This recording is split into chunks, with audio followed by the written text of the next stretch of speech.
সর্বশেষ সরকারের যেটা আদেশ আজকে জারি হচ্ছে, এটা একটু আমি সারাংশগুলো পড়ে শোনাচ্ছি।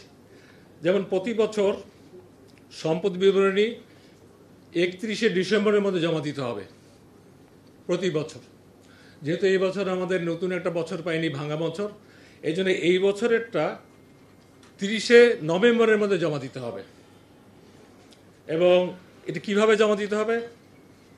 এটা সিলগালাকৃত খামে সংশ্লিষ্ট কর্তৃপক্ষের নিকট জমা দিতে হবে। খামটা থাকবে সিলগালাকৃত।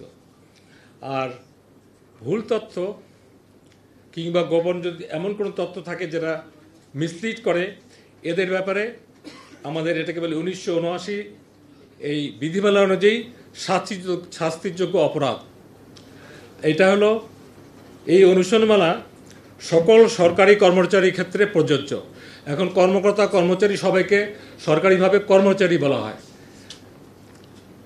এখানে দুটো ইম্পর্টেন্ট ক্লজ, এই জন্য আমি রিপিট, বিজ্ঞ আদালতের আদেশ ও সংশ্লিষ্ট কর্তৃপক্ষের অনুমোদন ব্যতীত সম্পদ বিবরণীর তথ্য সম্পূর্ণ বা আংশিক হস্তান্তরযোগ্য নয়।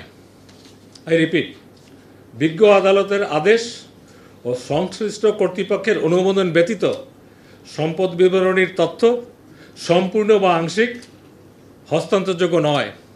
ক্লজ 2, সম্পদ বিবরণী অতি গোপনীয় দলিল বিধায় এক্ষেত্রে তথ্য অধিকার আইন 2009 প্রযোজ্য হবে না। সম্পদ বিবরণী অতি গোপনীয় দলিল বিধায় এক্ষেত্রে তথ্য অধিকার আইন 2009 প্রযোজ্য হবে না। আর দুটো বিষয় এখানে ইম্পর্টেন্ট, আমরা অনেকে বলেছিলেন, আমিও বলেছিলাম যে জমা না দিলে কী হয়। জমা না দিলে অনেক কিছু হয়। এখানে আমি আইনের ধারা হিসেবে বলতে পারি, প্রথমে হলে যদি জমা ঠিকমতো না দেয়, তথ্য গোপন করে, প্রথমে যেটা হয় এটাকে বলে লঘুদণ্ড দেওয়া হয়। যেহেতু কাগজটা আমি দিব, এখানে আমি উচ্চারণ করতে চাচ্ছি না। লঘুদণ্ডেরও ক, খ, গ, ঘ 4টা স্টেপ আছে। এবং তারপরেও যদি সেটা লঘুদণ্ডের চেয়ে অতিমাত্রায় অপরাধ হয়, তখন গুরুদণ্ড দেওয়া হয়। এবং গুরুদণ্ডেরও ক, খ, গ, ঘ 4টা ধারা আছে।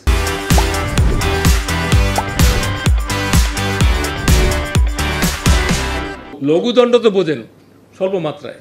কতে বলা আছে তিরস্কার, ইংরেজিতে বলে সেন্সর, আপনাকে ধমক দেওয়া একটা, এই ভবিষ্যতের এই কাজ করলে এই হবে, যেটা বলে তিরস্কার, লিখিত কিন্তু মুখে না।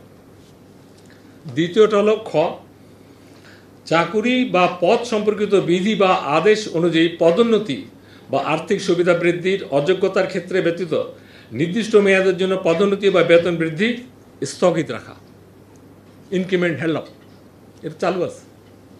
গ, কর্তব্য অবহেলা বা সরাসরি আদেশ অমান্য করিবার কারণে সংশ্লিষ্ট অফিসারের আর্থিক ক্ষতির সম্পূর্ণ অংশ বা উহার অংশবিশেষ বেতন বা আনুতাসিক হইতে আদায় করা।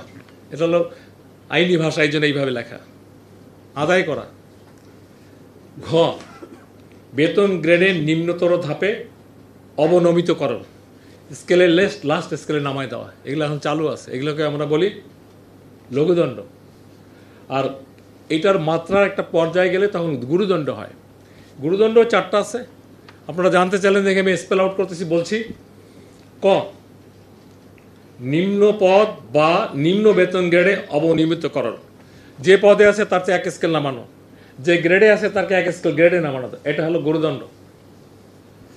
খ, এটার গুরুত্ব বুঝে আইনানুগভাবে বাধ্যতামূলক অবসর প্রদান। It depends on the gravity of the offense. গ, চাকরি হইতে অপসারণ। ঘ, চাকরি হইতে বরখাস্তকরণ।